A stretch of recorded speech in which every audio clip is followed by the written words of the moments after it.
The frigid Wyoming winter wind howled like a wounded beast as Beatrice Morgan huddled closer to the dying embers of her campfire, her slender fingers trembling from cold and hunger. 3 days since the stagecoach accident had left her stranded in the wilderness. 3 days of rationing the meager provisions she'd salvaged from the wreckage. Now, as the last light faded from the western sky, she had nothing left but desperate prayers and the fading hope of rescue. The snapping of a twig sent her heart racing. Beatrice clutched the small knife hidden in the folds of her travel-worn skirt, the only protection she had against the dangers that lurked in the gathering darkness of 1876 Wyoming territory. "Hello there," a deep voice called out, calm and steady. "Don't be alarmed, madam." A tall figure emerged from the tree line, leading a chestnut mare. His face was partially obscured by the shadow of his wide-brimmed hat, but Beatrice could make out a strong jaw dusted with several days' worth of stubble. "Are you hurt?" he asked, keeping a respectful distance. "No, sir," Beatrice replied, her voice hoarse from disuse. "Just lost, and hungry." The stranger nodded, his eyes taking in her makeshift camp, the torn traveling dress, and the desperate situation written across her face. "Ethan Xavier," he introduced himself, touching the brim of his hat, "was tracking a mountain lion when I spotted your fire." He approached slowly, as one might approach a frightened animal, and knelt by the dying embers. "Mind if I build this up a bit?" "Night's fixing to be colder than a banker's heart." Beatrice nodded, relief washing over her as Ethan set to work. His movements were efficient, practiced. Within minutes, the fire blazed anew, throwing warm light across the small clearing. "When did you last eat?" he asked, reaching into his saddlebag. "Yesterday morning," Beatrice admitted. "I had some dried beef, but it's gone now." Ethan pulled out a cloth-wrapped package and a canteen. He handed her the canteen first, then unwrapped the cloth to reveal a substantial portion of sourdough bread and a chunk of salted pork. "It ain't fancy," he said with a hint of apology in his voice, "but it'll fill your belly." Beatrice's hands shook as she accepted his offering. "Thank you, Mr. Xavier. I'm Beatrice Morgan. Pleased to meet you, Miss Morgan, though I wish the circumstances were better." His eyes, the color of weathered denim, met hers across the fire. "Mind telling me how you came to be out here all alone?" Between mouthfuls of the most delicious bread she'd ever tasted, Beatrice related the tale of the stagecoach accident. How the driver had lost control on the narrow mountain road. How she alone had survived, while the driver and her fellow passengers had perished. How she'd been making her way toward what she hoped was civilization. "I was heading to Whispering Pines," she explained. "My aunt lives there, she's expecting me." Ethan nodded thoughtfully. "Whispering Pines is about 3 days' ride from here, too far to walk, especially with winter setting in." He glanced at the darkening sky. "We'll make camp here tonight. Come morning, I'll take you there." "I couldn't possibly impose, Miss Morgan," Ethan interrupted gently. "There's a storm brewing, and these mountains are no place for anyone to be alone right now. I was heading back that way anyhow." As the night deepened around them, Beatrice found herself studying the cowboy across the fire.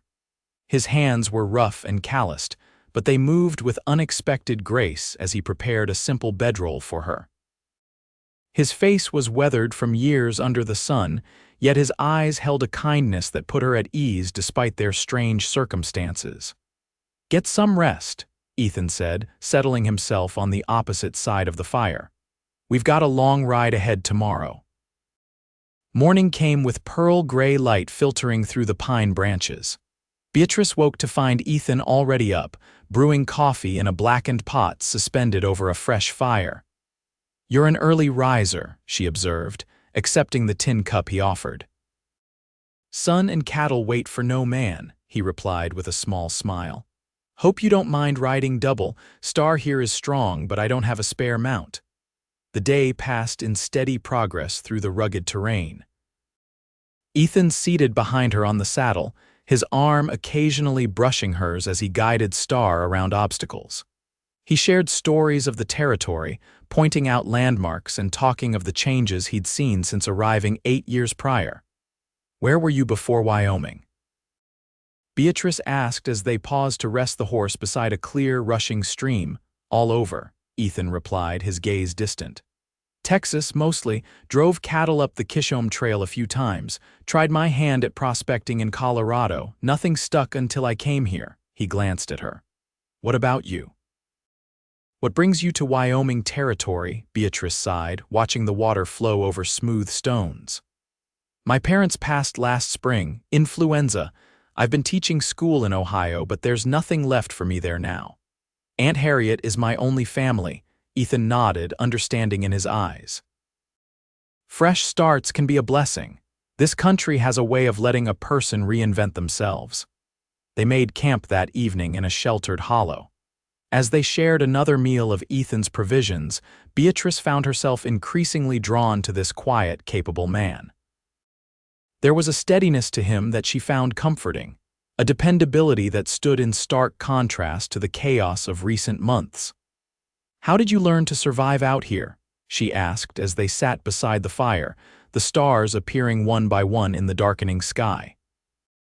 "Necessity," Ethan answered, his fingers working a small piece of wood with his knife. "And good teachers. Spent some time with a Shoshone hunting party when I first arrived. They taught me more in 2 weeks than I'd learned in 20 years back east." "You're from the east." A shadow crossed his features. "Massachusetts. My father owned textile mills. Had my life all mapped out Harvard, then joining the family business." He paused, the knife stilling in his hand. "War changed everything, came back different, couldn't stand the walls closing in anymore." "You fought in the war," Ethan nodded, his expression guarded. "Union Army, Antietam, Gettysburg. Places I try not to revisit in my mind." Beatrice reached across the space between them, placing her hand lightly on his arm. "I'm sorry." Their eyes met, and something passed between them, a recognition, perhaps, of kindred spirits adrift in the vastness of the frontier. The next day's journey took them through increasingly rugged terrain. Ethan pointed out signs of wildlife elk tracks, a bear's claw marks on a tree teaching Beatrice to read the wilderness around them. "Look there," he said, guiding her gaze to a distant ridge where a majestic elk stood silhouetted against the sky. "King of the mountain." As they watched, the elk raised its massive antlered head, scenting the wind before disappearing into the forest. "It's beautiful," Beatrice breathed. "All of it. I never imagined such wildness could exist." "It gets in your blood," Ethan replied softly. "Makes it hard to imagine living any other way." By midday, dark clouds gathered on the horizon and the wind took on a biting edge. Ethan frowned at the sky, then urged Star into a faster pace.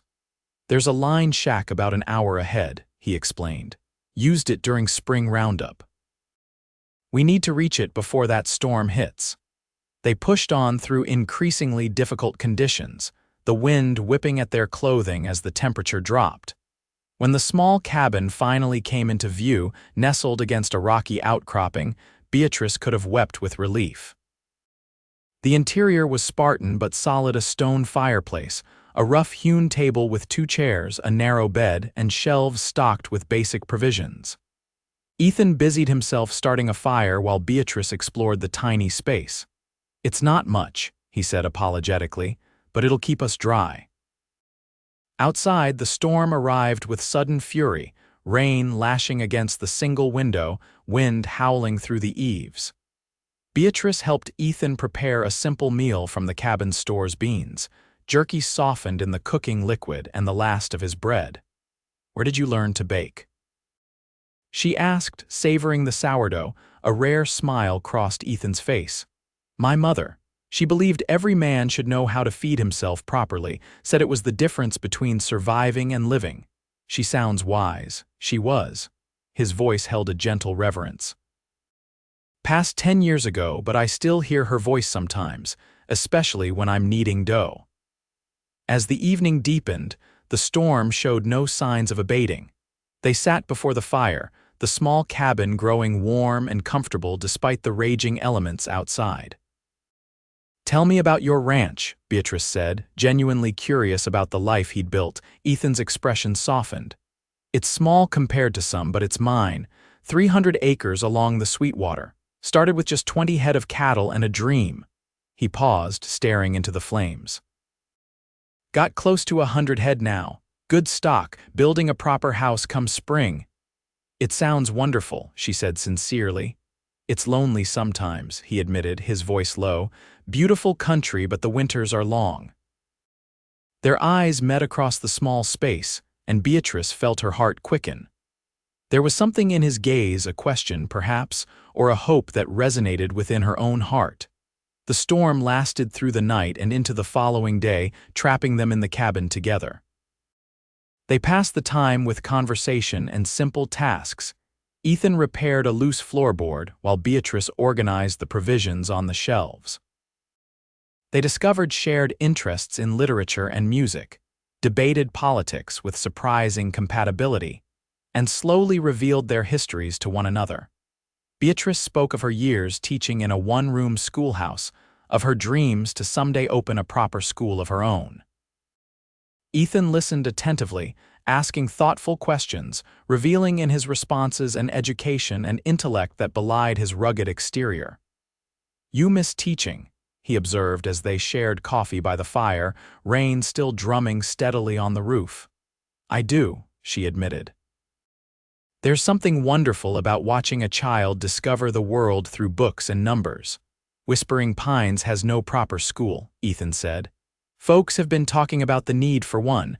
A spark of excitement flared in Beatrice's chest. "Truly," Ethan nodded. "Town's growing. Lots of families settling now that the railroad's coming through. Children need education." His eyes met hers. "They'd be lucky to have someone like you." The storm finally broke on the morning of the third day, leaving behind a world transformed by fresh snow and crystalline sunlight. They set out again, the landscape glistening around them, stars' hooves crunching through the new fallen powder. By midday they crested a ridge and Ethan reined in, pointing to a distant collection of buildings nestled in a valley below. "Whispering Pines," he said. "We'll be there by nightfall." Beatrice felt a curious mixture of emotions, relief at reaching her destination, but also a strange reluctance. These days with Ethan had awakened something in her, a sense of possibility she hadn't felt in years. As they made their final approach to the town, Ethan cleared his throat. "Miss Morgan, Beatrice, I was wondering if I might call on you once you're settled with your aunt." Her heart fluttered. "I'd like that very much, Mr. Xavier." "Ethan," he corrected gently. "Just Ethan." They rode down the main street as twilight was settling over Whispering Pines. Lanterns were being lit in windows, casting warm yellow squares onto the snow. Ethan guided Star to a neat white house at the edge of town, where smoke curled invitingly from the chimney. "This is Harriet Wilkins' place," he explained. "Your aunt." Before Beatrice could respond, the front door flew open and an older woman rushed out, her face a picture of mingled joy and concern. "Beatrice? Oh, thank heavens!" Harriet enveloped her in a fierce embrace. "We heard about the stagecoach days ago. I feared the worst." Over her aunt's shoulder, Beatrice met Ethan's eyes. He tipped his hat with a smile that made her heart skip, then turned to leave. "Ethan, wait," she called. "Aunt Harriet, this is Mr. Ethan Xavier. He saved my life." What followed was a whirlwind of introductions, explanations, and Harriet's insistence that Ethan stay for dinner, at the very least. He accepted with gracious humility, though Beatrice noticed how he subtly straightened his weather-worn coat and smoothed his hair before entering her aunt's home. Dinner was a merry affair, with Harriet pressing second and third helpings onto Ethan's plate while peppering him with questions about his ranch and his rescue of Beatrice. For his part, Ethan downplayed his role, emphasizing instead Beatrice's courage and resilience in surviving the stagecoach accident. "She's a remarkable woman," he said, his eyes meeting Beatrice's across the table. "Kept her head in circumstances that would have broken many." As the evening drew to a close, Ethan rose to take his leave. Harriet, with a knowing glance between the two of them, made herself scarce, mentioning dishes that needed washing in the kitchen. "I meant what I said earlier." Ethan spoke quietly, standing with Beatrice by the front door. "I'd very much like to call on you if you're amenable." "I am," Beatrice replied, a warmth spreading through her chest. "Very much so." His smile was like sunrise breaking over the mountains. "Sunday then, after church services," she nodded, returning his smile. "I'll look forward to it." True to his word, Ethan appeared at Harriet's door the following Sunday, freshly shaved, wearing a clean shirt and his best coat. Beatrice felt a flutter of nerves as she greeted him, suddenly conscious of how her borrowed dress might appear to his eyes. Her worries vanished when she saw his expression admiration, clear and unguarded. "You look beautiful," he said simply. They walked through town, Ethan pointing out landmarks and introducing her to townsfolk they encountered. Everyone seemed to know and respect him, from the blacksmith who waved heartily from his forge to the elderly shopkeeper who insisted on gifting Beatrice with a ribbon for her hair to welcome the new schoolteacher. "Word travels fast," Beatrice observed with surprise. "Small towns," Ethan chuckled. "No secrets here. I may have mentioned to Mayor Collins that you're an experienced teacher." "Ethan, I haven't even decided if I'm staying permanently." He looked momentarily abashed. "I'm sorry, I shouldn't have presumed." "It's just the town needs someone like you, and you seemed interested when we discussed it." She softened, touched by his enthusiasm. "I am interested, truly. I just need time to consider all aspects of such a decision."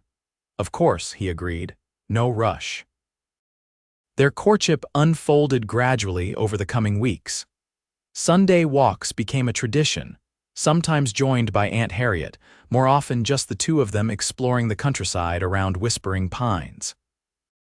Ethan brought her to his ranch, showing her with undisguised pride the land he'd worked so hard to tame.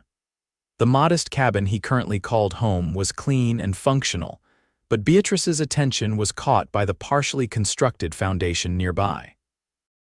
"My new house," Ethan explained, a hint of uncertainty in his voice. "It'll have 3 bedrooms, a proper kitchen, even a study." He hesitated. "Too grand for just one person, some might say." The implication hung in the air between them, unspoken but unmistakable. Winter yielded slowly to spring. Beatrice accepted the position of schoolteacher for Whispering Pines, holding classes temporarily in the back room of the church, while the town constructed a proper schoolhouse. She threw herself into the work with passion, delighting in the eager minds of her students. On a warm evening in late April, Ethan invited her to dinner at his ranch. He seemed unusually nervous as he helped her down from the wagon, his hands lingering at her waist a moment longer than strictly necessary. "I hope you don't mind eating outdoors," he said, guiding her toward a spot he'd prepared near a flowering apple tree. A blanket was spread on the ground and a picnic hamper waited alongside a bottle of wine. "It's perfect," Beatrice assured him, charmed by the effort he'd clearly expended. As they dined on roast chicken, fresh bread his own, and early spring vegetables, the conversation flowed easily between them, comfortable now after months of acquaintance. When the meal concluded, Ethan grew quiet, his fingers tapping nervously against his knee. "Ethan, is something wrong?"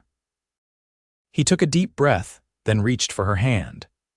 "Beatrice, when I found you by that campfire last winter, I had no idea how completely you would change my life. Before you, I was just existing out here, building something with no real purpose beyond the work itself." He squeezed her fingers gently. "You've brought light and purpose to my days. The thought of going back to a life without you in it is," he swallowed hard, "unbearable." From his pocket, he withdrew a small velvet pouch. "This was my mother's," he said, tipping a delicate gold ring with a small diamond into his palm. "I've been carrying it since I was 16 years old, waiting for the right woman to wear it." Beatrice's heart hammered in her chest as Ethan slid from the blanket to one knee before her. "Beatrice Morgan, would you do me the extraordinary honor of becoming my wife?" Tears welled in her eyes as she nodded, too overcome for speech at first. "Yes," she finally managed. "Yes, Ethan, I will." His face transformed with joy as he slipped the ring onto her finger, then gathered her into his arms for a tender kiss that promised a lifetime of love and partnership. They were married on a perfect June morning, with wildflowers decorating the little church and the entire town in attendance. Harriet wept happy tears as she gave her niece away, and Mayor Collins beamed as he pronounced them husband and wife. The new schoolhouse opened that autumn, with Beatrice Xavier proudly serving as its first teacher. Their home on the ranch, completed with the help of neighbors and friends over the summer, became known for its hospitality. The lamp in the window always lit for travelers and friends alike. Years passed, and the Xavier Ranch prospered. Their family grew with the birth of 2 sons and a daughter, each child bringing new joy to the home built with such love. Ethan never tired of telling their children the story of how he'd found their mother cold, hungry, but brave beyond measure beside a dying fire in the wilderness. "Your father saved my life with bread and kindness," Beatrice would add, her hand finding Ethan's across the dinner table. "And your mother saved mine with her heart," Ethan would reply, his eyes still holding the same wonder when they looked at her as they had on that first night by the campfire. On winter evenings, when Wyoming winds howled around the eaves of their sturdy home, they would sit before the fire, sometimes in companionable silence, sometimes sharing dreams and memories. In those moments, Beatrice would often reflect on the strange twist of fate that had brought them together: a tragic accident, a hungry night, and the unexpected kindness of a stranger who became the love of her life. "What are you thinking about?" Ethan would ask, noticing her distant smile. "How fortunate I am," she would answer truthfully, "that you happened to be tracking a mountain lion that day." Ethan would chuckle, pulling her close. "Wasn't tracking anything," he'd confess. "I saw smoke from your fire and worried someone might be in trouble." Best decision I ever made, investigating that smoke. As their children grew and the ranch expanded, Beatrice and Ethan remained the heart of Whispering Pines. Their home became a gathering place for community celebrations, and their partnership served as an example of what love could build in this harsh but beautiful territory. 20 years after that fateful meeting by the fire, they stood together on the porch of their home, watching their eldest son ride in with his new bride. Their daughter was teaching in the schoolhouse Beatrice had established, and their younger son was studying medicine back east. "Did you ever imagine this life?" Ethan asked, his arm around her waist, silver now threading through his once dark hair. Beatrice leaned her head against his shoulder, thinking of the frightened, hungry woman she'd been and the unexpected journey that had led her here. "No," she answered honestly, "this is far better than anything I could have imagined." Ethan pressed a kiss to her temple. "Thank you for saying yes when a dusty cowboy offered you bread by a dying fire." "Thank you for being that cowboy," she replied, turning in his arms to face him. "For sharing your bread and your life." Their kiss, witnessed only by the setting sun and the distant mountains, held all the tenderness of first love and all the depth of a union tested and strengthened by years of shared joys and sorrows. In that moment, as in countless others before it, they were reminded that sometimes the greatest journeys begin when we're lost, and the most precious treasures are found when we least expect them. And as night fell over their beloved Wyoming home, the light from their window shone bright, a beacon of welcome and warmth in the vastness of the frontier, just as Ethan's campfire had once been for a hungry traveler who would change his life forever.